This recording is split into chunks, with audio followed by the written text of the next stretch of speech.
Hello and welcome to this new episode of Daughters of Narcissistic Mothers podcast. I am Matilde and I'm your host. I'm an inner transformation mentor, supporting women in healing mother wounds through women's circles and through the one-on-one 10 weeks program.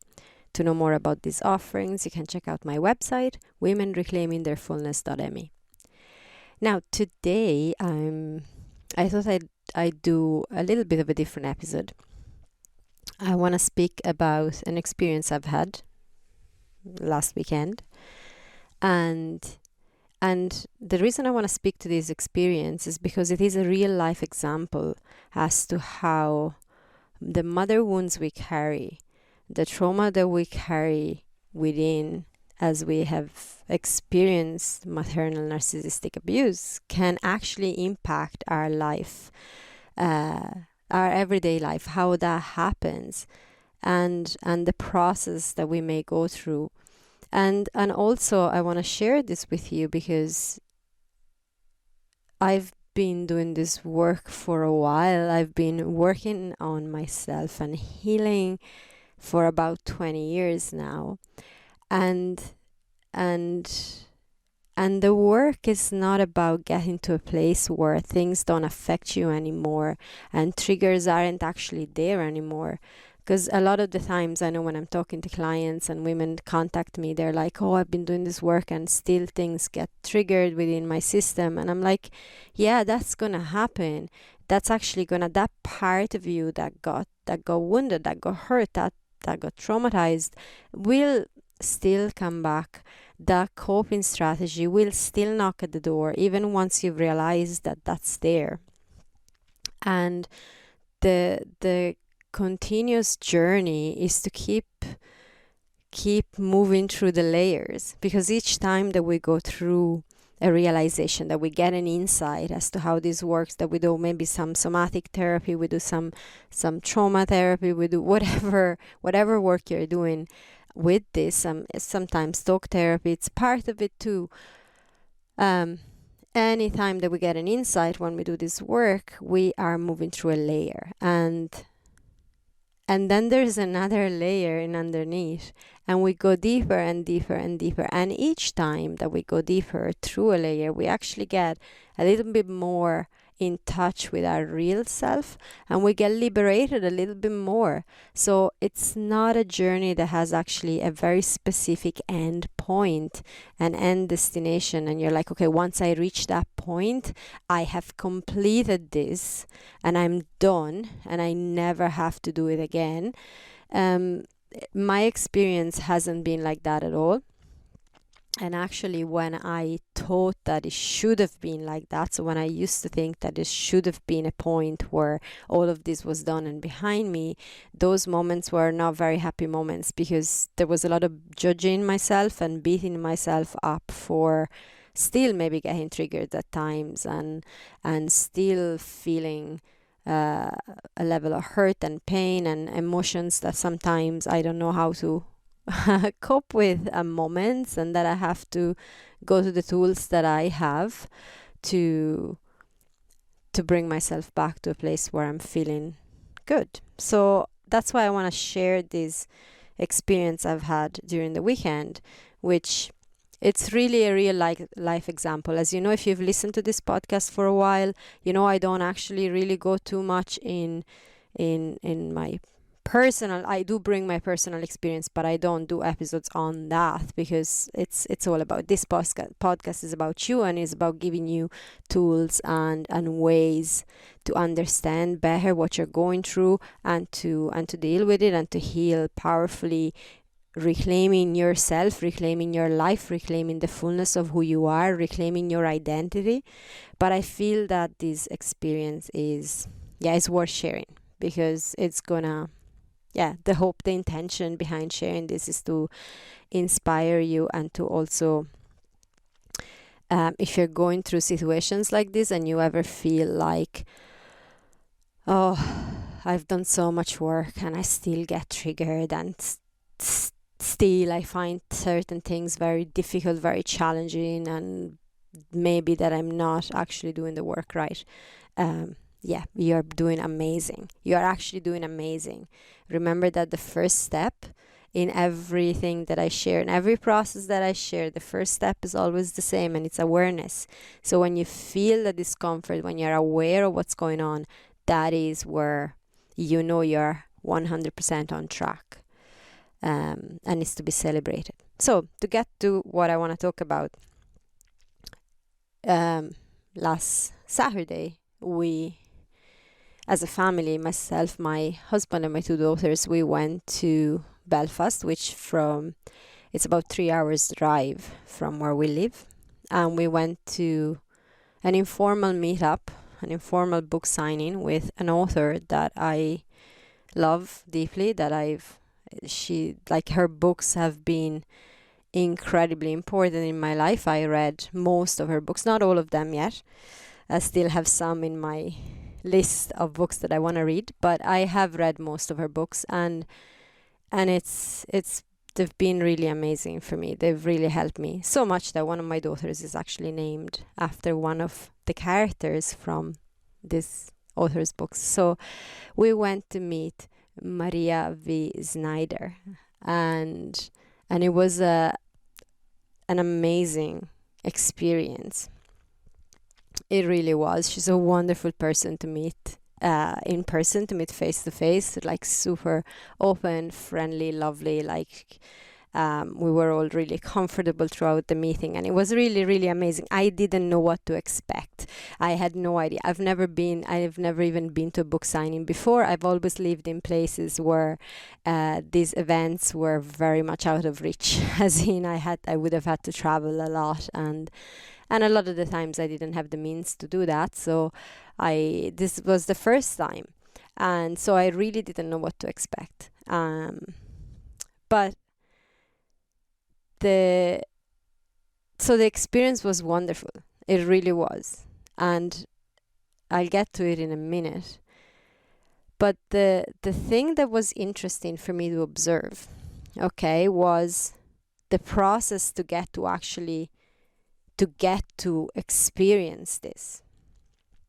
That was what I want to share with you, because that's where all the patterns, all the triggers, all the awareness that you need to have, that's where the awareness becomes important, and that's where the other 2 steps, the acceptance and the authenticity, and that all of that, it's so important in the phase before the actual event.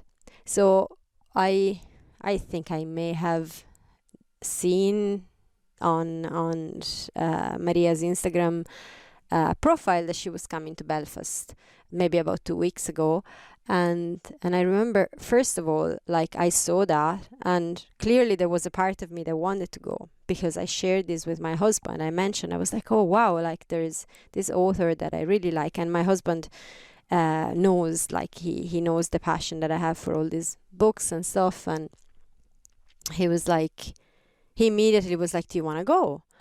And it was weird. It's do I even, is that even an option? Are you telling me that we can drive 3 hours for me to go meet someone that meeting could amount to about maybe a minute if I'm lucky? I didn't know. It actually was a way longer meeting. We were able to be there for nearly an hour. So it was really wonderful. But I didn't know that. I had no idea. So I was like, is this it's not actually about, is this author worth meeting? Because I knew she was.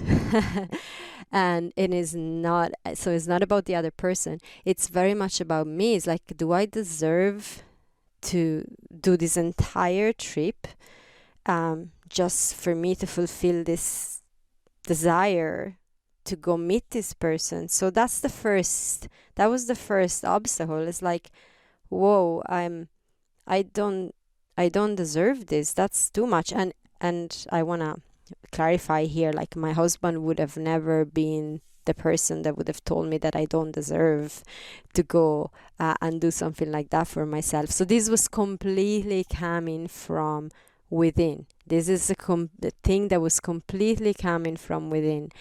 And so I kind of pushed over this and went, okay, let's put it in the diary. This is the time. I went look at where the place is. I went look at exactly how much time it would take. to go over and stuff. So I asked my daughters if they were interested, and of course they were absolutely enthusiastic about it. Both my daughters write stories. They love Maria's books.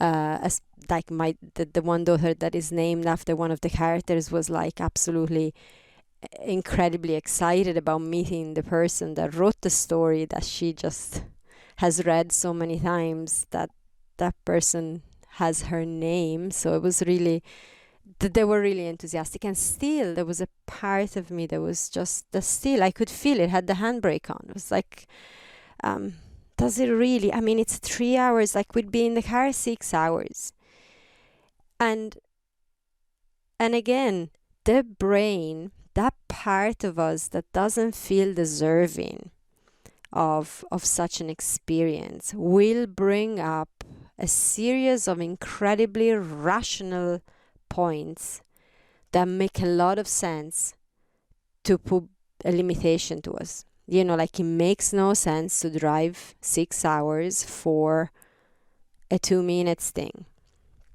Oh, and I'm sure, and I actually know for a fact that if I talk to any member of my family of origin about this, I did not mention one thing. They don't even know that I went. I would have had confirmation of that part. You know, that part of me would have had confirmation that that was completely ridiculous. It was a waste of money, a waste of your time, a ridiculous thing to do such a drive. Possibly, I know, you know, if you're listening to me for a while, you know I'm not in contact with my mother, but my mother would have brought in the danger. It's like dangerous to be on the road for that amount of time and all of that. So that was always a thing. Anytime I wanted to drive somewhere, she was bringing up this incredible threat that driving anywhere was. Like, I mean, she drove places all the time, but for me, that was like something that was extremely dangerous and I should never do. So all of those stories were playing in my head, and it all was very valid. It all sounds incredibly valid, even to the point that despite my daughters having told me very specifically that they were incredibly enthusiastic about doing this thing, they actually really were incredibly enthusiastic about doing this thing, I still felt I was being selfish. I was bringing my entire family to something that was for me, which it actually wasn't, because they really loved it. But still, that part of me was so adamant. You're being so selfish, wanting to do this thing for yourself. And so, like, this unfolded in the space of maybe about 10 days of back and forth in my own head. And I didn't speak this out to a little bit with my husband. I do speak about these things. He knows the processes, and he knows how to support me and hold space. But in general, we were still on the, okay, we're going. I wasn't bringing those points. I've learned not to bring them as points, you know, as limitations, and still go with it. And yet inside there was so much anxiety and so much like conflicting emotions, so many conflicting emotions within myself about this. And like,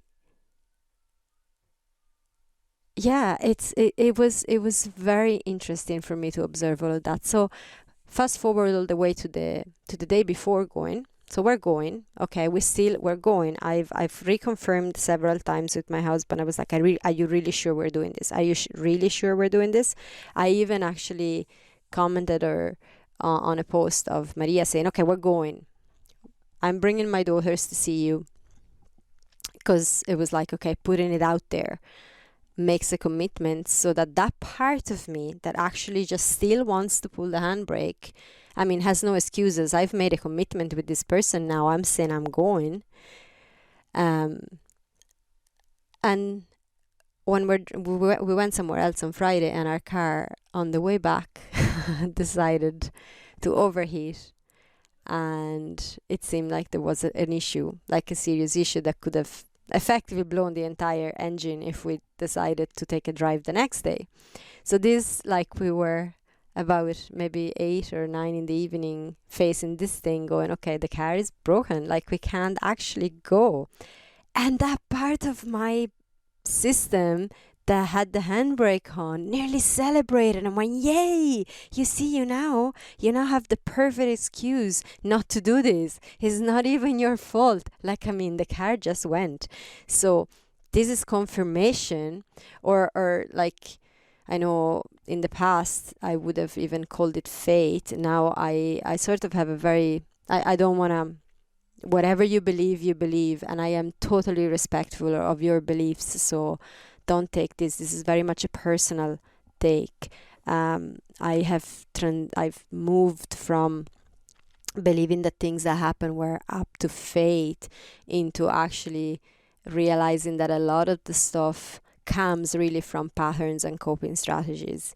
And then we like to call it, well, I liked to call it fate, because that just took the responsibility away from me and put it into something else. So if fate decided that the car is broken, if fate decided that we're not meant to go, then we're not meant to go, and I'm off the hook. I don't have to make that decision anymore. I don't have to battle with these conflicting emotions. I don't have to face this part of me that is scared to death to do something that is for me, because that part of me is afraid of the consequences. With my mother, when I did something that made me happy or that was for me, there was always a price to pay. There was always a punishment that came afterwards in some way, an emotional punishment, something that would make me feel really, really, really bad and hurt afterwards. So obviously my system doesn't want to go there. Makes a lot of sense. I mean, if you realize that after a good time comes a really deeply hurting time, why the hell would you want to go for a good time? It's way easier not to. So you're preventing yourself from getting hurt again. So that part took that opportunity and went, whoa, okay, I'm off the hook. I have a perfect excuse. I don't need to worry. Well, the children are disappointed, of course, but I mean, they also understand that this has nothing to do with me. And even if I have to sort of send another message to Maria and say, well, we couldn't make it because the car broke. I mean, no one can say anything. But our wonderful friend, we have a wonderful friend that is also our mechanic, just offered. He was like, okay, so what time do you have to leave the next morning? I'll see your car early in the morning. If you bring it to me really early, and I will make sure it's fixed. Now, if it's something big, I can't do anything about it. But if it's something that is fixable, I'll make sure it's fixed so you can go. And it was like, wow, okay, so now I'm really out of excuses. And we did go. This incredible person that I am so forever grateful for fixed our car, and we actually got to go. And I was still not convinced. I so still had the handbrake on inside of me, although we were going. I mean, we were driving. And then one of my daughters told me that the other one of my daughters was bringing a piece of a novel that she wrote, the beginning of it, for Maria to read, to show it to her. And I think that was what switched everything in my system. It was like, it's not about me. This is so much bigger than just me. This is about opportunities. And that part of me that is afraid of having a good day, of having a good moment, that gets anxious when something good happens. I don't know, does that ever happen to you? I know I've had plenty of clients telling me this. Oh, I get very anxious when something good happens to me. I do get very anxious. I get it. I really do, because it happens to me all the time. I'm so worried about the consequences. But that part of me all of a sudden became less important than the opportunities that going for things like that presents. It's not for me anymore. It actually became so much bigger, and that really supported me. And we got there. As I said, we had this amazing experience. It was wonderful. And when I got there, we sat at the table. with the author and other people, wonderful people actually, that were there as well for the same reason. Um, and like my husband was like, oh, you can ask questions and you can say something, and he didn't know what was going on inside of me. I couldn't speak. I got so emotional. It's like all of a sudden I was actually really on the brink of tears for the first at least 15-20 minutes.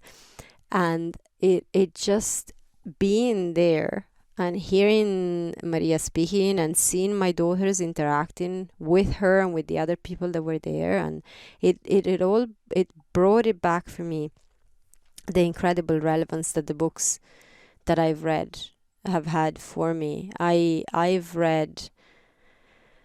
started with the Healers series. The first book is called Touch of Power. I remember that was the very first book that I read of Maria, and this must have been, God, it had to be at least 13 years ago, perhaps, or more, in and around. And I was so, at the time I actually was working with my hands. I was working as a healer. I was doing energy work and shiatsu work, and I was using my hands to heal people and help people. And that book brought me back to be in contact with that part of me after a lot of things had happened around that topic, and someone had really put me down and just made me lose the love of it. And those books, that series, brought me back to it really powerfully. And then a couple of years after, so much so that after reading that series, those books, I actually bought all the books that were available of Maria at the time. I found a bundle and I bought the whole lot. I think I bought about 11 books in one go or something like that. And I read the Poison Study series. And that time was the time where I had left home. I had left Italy with my little one. My eldest was only 2 at the time, and myself, my husband, and my little one had to leave because of my mother and my grandmother and a lot of stuff that was going down. We were living with both of them at the time, and it was really, really challenging. And it became very obvious that we couldn't live like that anymore. I couldn't deal. I didn't know about maternal narcissism at the time. I had no idea. I didn't know about anything. All I knew was that it was absolutely detrimental. Like, my marriage was gonna break apart if I didn't move, and I couldn't protect my child from their toxic behaviors. And I really was adamant that my child, at the time I only had one, but that my child would not be through the same hurt and pain that I had been through as a child. So I was like, okay, we left, but it was really difficult. I left behind a work that I absolutely loved. I left behind my home place, which I still today love. It's one of the most beautiful places on the planet for me. And I had to leave for a different country because we moved from Italy to Ireland. So it was a really difficult time. I was not in a good place. And reading her book, Poison Study, and the story of Yelena Zaltana, just gave me so much hope. It gave me so much strength. It's a fantasy story. Like, it's a fantasy and a romance, and it's beautiful. But that's the journey of this character, this female character, that starts from, I won't tell you the story, but it's an incredible journey. And I felt that her journey started from a place that was very similar to mine. It felt emotionally, it felt very similar to mine. And so reading her journey helped me through like really, really dark places. And I never really reflected on this. And I actually read so many more fantasy books after that, but I was on reflection. That was actually, those books, Maria's books, were the first that I read that started me on this path of loving this kind of genre and these types of books. um, and mainly changed, like they really helped me. And when I sat there at the table on Saturday, that came all back to me in one go. It's like this amount of emotions that I have kept clearly somewhere. They were locked somewhere in my system. Came out all of a sudden, and that was so important. It had to happen, because what happens after an experience like that? So you to bring it back to speaking, to having mother wounds and to having been through a lot. So like very often what happens is that these wounds that we carry, this trauma, when we listen to that part, when we fully listen to that part, and that can prevent us from having experiences, can prevent us from, there can be such a level of fear and anxiety and guilt and so many different things come in that prevents us from having experiences that then open up the next layer. And is there anything wrong? I mean, if you're listening to this and going, oh my God, this happens to me all the time, that's okay. That's fine. If that's what's happening, it's okay. If I hadn't gone because actually that part of me was way too strong, there's no judgment. I probably would have judged myself severely in the past. Now I'm getting to a place where it's like, okay, it's okay. If that felt like too much and you had to go, you know what, I can't actually do that, that's okay. Because there is no force in this. When we try and force this, we're actually really, we're re-traumatizing the system, and that's not ever helpful. However, when you can become aware that these are the patterns, so you can actually sit back and go, okay, the part of me that is really not wanting me to go is that part of me that feels these fears because of what has happened to me in the past. You mightn't even have the full-on memories or the full of threads as to what started this pattern. Sometimes, yes, if you get to that, that's great, but it's not necessary. Like, you don't have to get to that. But when we have that awareness, so when you have that awareness and you get to that, then you get to accept that part. That's where the acceptance step comes in. You get to accept that part. You go, okay, that part is scared. That part has seen stuff happening. That part has a knowing that there's a risk in here. And so that part is scared. That's okay. It's like you're seeing that part of yourself and you're going, I see you and I get it. I get it that you're feeling like you don't deserve this for yourself. I get it that you're feeling selfish. I get it that you're afraid that it's gonna go bad. I get all of that. That's okay. But we're gonna do this anyway. You know what? We're just gonna go. We're gonna go. Because also in that moment, there's more than one part, and there is also a part. I know there was a part of me that really wanted to go. There was a part of me that I completely finished a book, and I'm in the process of going to the next steps. I want to be a published author. That is something that has been my dream for years and years and years. So meeting someone that is a published author and that does it so amazingly and that writes so well, it's an incredible opportunity. My daughters also love writing, so for them to meet a person like that, it's amazing. It starts making it possible. It starts already from a very young age, showing them that, yeah, people like that are people. They're not like some mythological creatures that live on a different planet. They're actually people, and they live their passions and they do what it takes to get there, and it's amazing. So that part of me was also there. And so it starts becoming a game of understanding, becoming aware of what parts are at play within yourself. The wounded part, the part that's scared, the part that has been through shitty experiences and doesn't want to be through them again. And then there's the part that has the courage, There's the part that knows, yeah, this is amazing. This is a great opportunity. Yes, you can do it.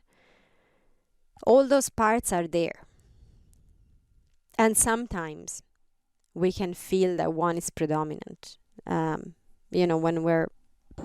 When we're fully caught in the pattern, we can feel that the part that's scared is actually the totality. You may feel that you are scared, that fear, that anxiety actually identifies you.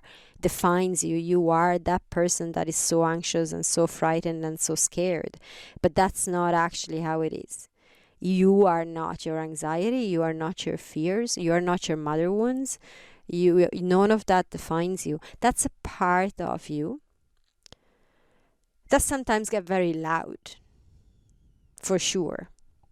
It can get very loud. But that's a part of you. And then there is another part. There is another part that has the courage. It's there. I know it's there. You're listening to this, so it's there. Because it's that part of you that is having you here listening to this. It's that part of you that wants to hear, okay, what's that personal experience that this person has had that showed her these different aspects that can help me overcoming when that other part comes in. So that's the part in you that's having you now listening to this, that's having you researching maternal narcissism to understand, that's having you looking into your life and seeing, well, what do I actually dream about? What is it that I really want to do? What are the things that I, up until this point, I thought I didn't deserve, but I actually really do deserve? What are the things that make me happy? What are the things that I want to do? Not that my mom expects me to do, not that other people want me to do, not that my anxiety prevents me to do. What are the things that I actually want to do? And what are the steps I have to take to make this happen? That part is in you. And when we move from awareness to accepting all these parts, then from there, we move to the next layer, to the next level, which is authenticity. And authenticity means you become the author of your life. And it's very interesting that all of this came out, that I'm talking about this, and I'm talking about this after meeting someone that is an author of amazing books. But as well as, what does an author of books does? She writes a story. And when you become the author of your own life, you write your own story. And at that point, all of the parts of you have a part to play in that story. They're all welcome, but you get to decide what part they play. So you're not disregarding the part of you that's scared. That part of you needs acknowledging and needs to be seen, needs to be held, needs to know that you're not rejecting that part. But she's not the one that is driving.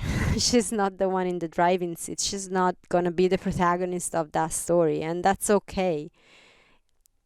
You can lovingly say to that part, that's great. I get how you're feeling. I totally hear you. But we're going to do this anyway. The protagonist is the one that can tap into that courage. That's the part.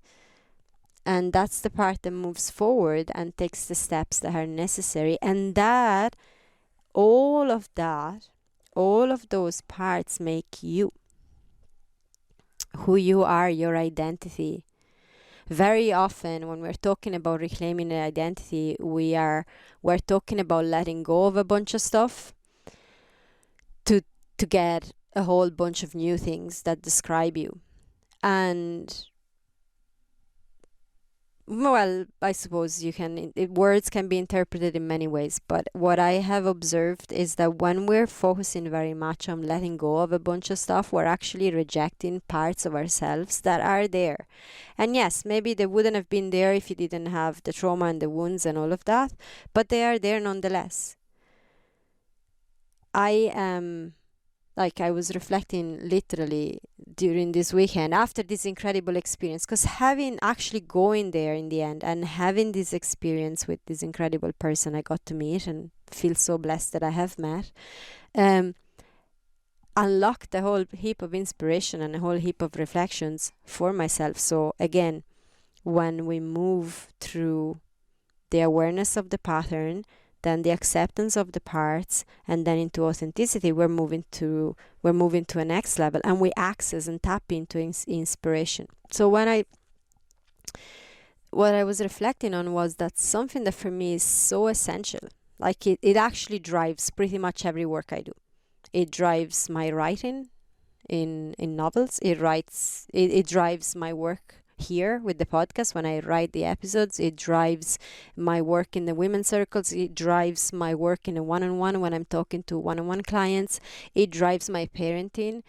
It drives everything, every work that I'm going to do from here on. It actually used to be at the base of my work when I worked with horses and people. It's always the same thing. It's this never wanting to impose one truth. I genuinely don't believe in one truths, in one way of doing things, and supporting people and here I'm supporting daughters of narcissistic mothers. In other situations I've supported different groups, but supporting people into find their own way, what works for them, their own way, ultimately their authentic self coming through and bringing in their own way. And that is very much coming from the mother wounds I've carried, because my mother had one truth. There's always one truth on every topic. You name it. There was one truth, and if you moved half an inch to the right, half an inch to the left of that truth, you were wrong. So wrong. There was one right truth, and everything else was wrong. And that's really caging for the spirit, for the soul, for the heart. That's like a cage. If I stayed in that cage, I'd get validation and approval from my mother. But if I moved anywhere, trying to even get out of it, not even fully getting out of the cage, but just trying to open the door a crack and look outside of that cage, I get nailed. It's wrong. You are wrong. It makes you wrong. Being put down, criticized, you name it, like emotionally destroyed. You're wrong. There's only one truth. So that part of me that has lived through that, the wounded part, has been scared for a long time to speak what my view on things was, to even explore what I would feel about something.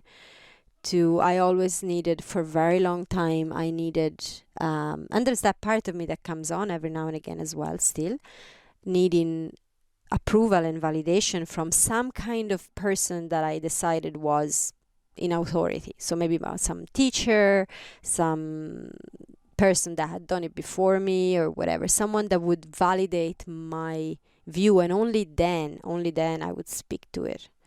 So that's the wounded part. That's the part that if she's in the driving seat, I'm not gonna get many places. I'm not actually gonna do much. I'm only gonna just sort of follow maybe somehow in the footsteps of someone and find a safe comfort zone that is like, okay, that person has said that before me, so I can say that now. I'm kind of safe to say that. That was the wounded part in the driving seat. But when you acknowledge that part, so whatever that part is for you, this is my personal example, okay?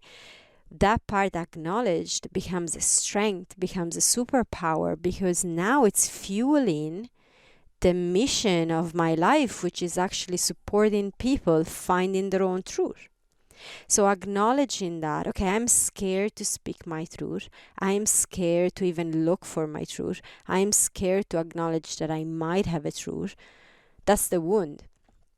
But when that is harnessed, then it becomes the fuel for everyone's truth is to be honored. And there's so many other people out there that are scared to find that truth within themselves, to follow their hearts, to follow what their soul calling is. And I'm gonna support I'm gonna be there offering a container and a container and a space for people that feel that way, so that they don't have to suffer that pain anymore, and they can actually move through these different layers and find what their truth is. So you get the change. So that's how we move from we go through awareness. First, you become aware that there's that part in you. You become aware of the patterns. You become aware of, okay, that wound causes these patterns, impacts my life these ways, it prevents me from doing these things, whatever. That's okay. All of that is okay. That's the awareness. You move into the acceptance. You're accepting that part for what it is. She doesn't need to be fixed. She doesn't need to be removed from you. It's not like a surgery where we're getting a part and taking it out. We don't do that. That part has a space and has a place and deserves to be seen and accepted. And then from there, you're moving into becoming the author of your life. You're moving into authenticity. You're moving into turning that part of you into your superpower. And I remember hearing this like many years ago. I can't even remember who said that. It was, maybe I was watching some videos or reading something about this, and it was like, oh, your deepest flaws are gonna be your superpower. And it was like, yeah, as a concept, sounds really awesome, but how do I get to it? I have no idea what that means. Like, how do I turn all these things that I hate about myself into my superpower? That sounded like an utopistic sort of thing to me at the time. I had no idea how to do that. And now, after being through the experience of last weekend is just one experience. I've had so many of these experiences in the years, and always it always went back to the same thing. That's why I now have it in, it's like a 3-step process, because it's like it always went back to the same thing for me. First you become aware of it, then you accept it, and then that just transforms it. It's the alchemic process. It goes from a rock into gold, and you become the author of your life, and you make it what it is. You make it what you want it to be. You transform each experience, and that part is still there. I was still scared when I sat in front of this incredible person. I was still scared when I saw, okay, it's a table full of people. That for me is extremely challenging still.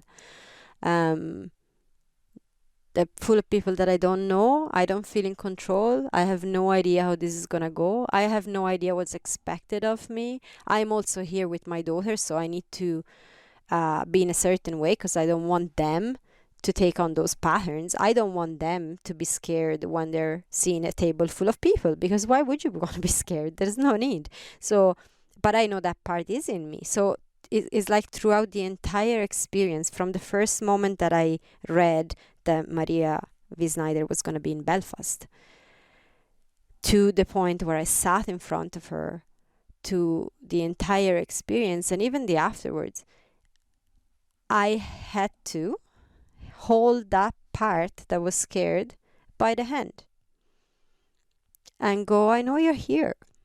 It's okay that you're here. We're going to do this together. You're not alone. And we're going to do this together. And yes, there's that part that's scared, but it's beside the part that isn't. And we're gonna go through this, and we're gonna see where this goes. And that made it like an amazing experience. So the reason I wanted to share this with you is because you can do it too. I'm not up there anywhere. It's not like, oh my God, you can do it because you're so this or so that. No, it's like I'm just a person very much like you, very much like everyone else. I've been through a ton of horrendous experience, just the same as you, just the same as anyone else that is listening to this podcast. A lot of them came from my mother, complete lack of awareness of how her own patterns and her own behaviors transformed into absolute toxicity to be around. She has no idea. She's completely blind to it all. There's no awareness, and all of her wounds dictate her life completely and made her into a person that has incredibly narcissistic behaviors. And her own mother was the same, is the same. She's still with us. So I'm not special in any way. And the purpose of me sharing this is to inspire you into knowing that you can do that. It's not simple in terms that it doesn't require any effort and that is easy. There is an effort there. There is an effort, because having that awareness and doing that requires a certain level of effort. You have to be there. You have to be present. You can't just give in to the automatic patterns that feel more comfortable because they're more habitual.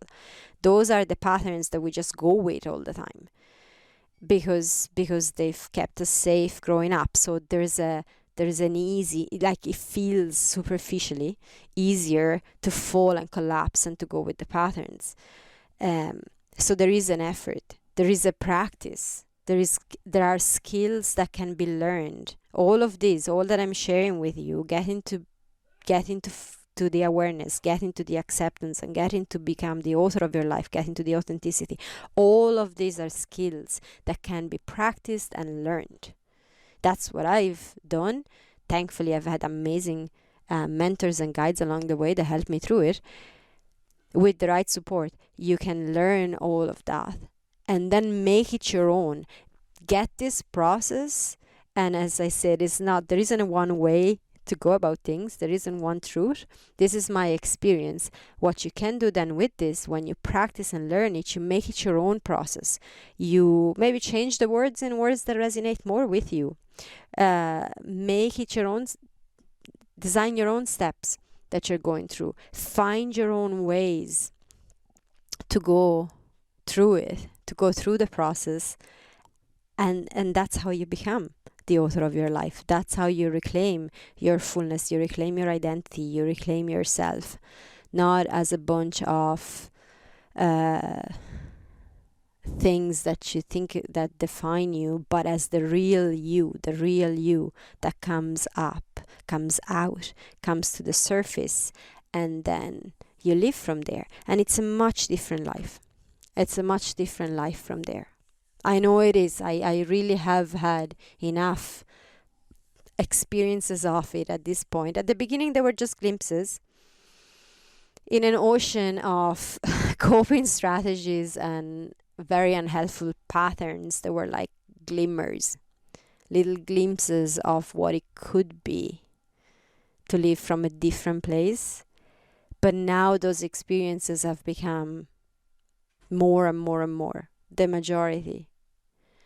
And again, that can happen. That is a total possibility. No matter how dark you feel your life is at the moment, no matter how much anxiety you feel, no matter how much guilt, no matter how much your mother is still playing a massive role in your life, making you feel horrible all the time, no matter how dysregulated you feel, no matter how much overwhelmed you feel when emotions come in, I get it. I really get it. I've been places repeatedly in the last, in my entire life actually, but definitely since I started having awareness of all of this, I've been in horrible places where I felt so defeated and so hopeless, and like I couldn't, like that time when I started reading Poison Study. I was in a really dark place. I had lost hope on so much. I didn't think I could pull myself out. There was so much, like, hopelessness is the word really. Where it came from tons of guilt, tons of inadequacy, tons of feeling like I was never going to be good enough to do anything. All these beliefs that came from my mother diminishing me, comparing me to others, belittling me all the time, criticizing, telling me there was only one truth, and if I didn't go with that, I'd be wrong, and all of that. So all of that was in my system. I was looking at my little child, not knowing what am I even gonna teach you. Like I'm only gonna make a mess here, and I'm already making a mess. And I felt I was so deep into the mess that I couldn't actually get out of it. I had suicidal thoughts. I was really, really in a dark place. So if you're feeling any of that, any version of that, I totally get it. I totally get it. But there is a way out. It's like there is a way out, and it's a way out that is achievable, that is doable, because it's a step by step. You don't have to see the full picture. You don't have to know. I remember being told, "Oh, where do you want to be in a year? Give me your dream of how your life is going to be in 1 year time. Give me your vision, your 10 years vision." And I remember I couldn't even tell you where I wanted to be at the end of the week. I was that desperate that to actually stretch myself so far as to see what that vision was going to be. It was going to be so damn hard. I couldn't do it. When you're so deep in hopelessness, you can't see that far ahead. That's hurtful, because you don't believe you're gonna make it there. So why the hell would I look at that vision if no part of me believes I can ever make it there? But when you're going, okay, it's a step by step. All you need to do now is just sit down and do a few things that allow you to be more aware. Oh, okay, well, that's doable. I just have to become aware. What next? Don't worry about what you have to do next. What you have to do first is just become a little bit more aware. Oh, and then once and it's a cyclical. So like you become aware, you accept that part. That's the next step. Oh, okay. I have to do that. Yeah, that's what you do, and there are steps to do that. And then after that, then authenticity kind of happens. You don't even have to do it. That's like the awareness. You're working on it. The acceptance, that's, I think, the part where we need to work a little harder, because it's judging and criticizing we're good at, but accepting we need to work a little. But there are ways to do that. And then the next bit is authenticity, and that kind of emerges by itself. Your authentic self is there, so she already wants to come out. She just needs to find the opening, and with awareness and acceptance, you give her that opening to then come out. So that, and then what happens? You repeat, because there's gonna be another layer, and so you're gonna have to go back to awareness, and then accept this new layer, and then let a little bit more of your authentic self come out, and you just keep on going, and that becomes a step-by-step process that is so doable. So I want to go and see Maria Snyder. I just take and become aware of all that's blocking me, of all these patterns, and I'm like, okay, and then I need to just do whatever it takes and accept those parts. And again, I'm not going through all of this, but there's exact ways to get to awareness. There's exact ways to get to acceptance. And then, so it's not like that you have to figure out how to do this. I'm going to work, like, that's the work I do. If you're working with me, these are the steps we're moving through. And depending on your experience and what you're bringing, there's differences in how this works. There's differences in how you get to awareness compared to how I get to awareness. There's differences how you get to accept compared to how I do that. But that's okay. We get there, and then the authentic you is going to be completely different from the authentic me. And there's going to be, where however many people are on this planet, there's going to be however many different, unique, authentic people, because we are different. That's your authenticity is going to be different from everyone else. But that's what brings the experience of then being in front of Maria V. Snyder. For me, that was my experience, and having that, unlocking a new level of who I am, and a new level of what I love and what I believe in and what works for me. And that's the process. And then repeat. So becomes, like for me, it becomes a very repeatable process that works. I'm a result-based practitioner. So whatever works, that's what I use. Whatever doesn't work, it's not for me. That doesn't work. So yeah, I wanted to share this experience with you, and I also wanted to offer, again, just grab the opportunity to offer my incredible gratitude to Maria Wiesneider for her books, for her warmth, for making it possible, for being such an amazing person to meet, and for opening up all of these new levels of awareness and reflections for me and inspiration, and also for being so kind with my daughters, which have been so excited since, like talking about it. They've loved the experience. So it was overall amazing. So yeah, I just wanted to add that at the end. And to you listening in, if you have any questions on this, I'm going to talk about this process again and again. I'm working on a guide, a roadmap, a guide for this exact process, which I'm going to be making available for free. So you're going to be able to access it soon. This is it's in the works in progress. It's coming out. So yeah, reach out, share with me, send me an email, Matilde at womenreclaimingtheirfullness.me. You can send me an email, and also the email address is in the description of this episode, together with all the links you might need. So if you want to share your experience, if you have questions on this, if you want to know more about this, send me an email, reach out, be in touch. And with that, I'm going to wish you a wonderful week, send you lots of love, and bye for now.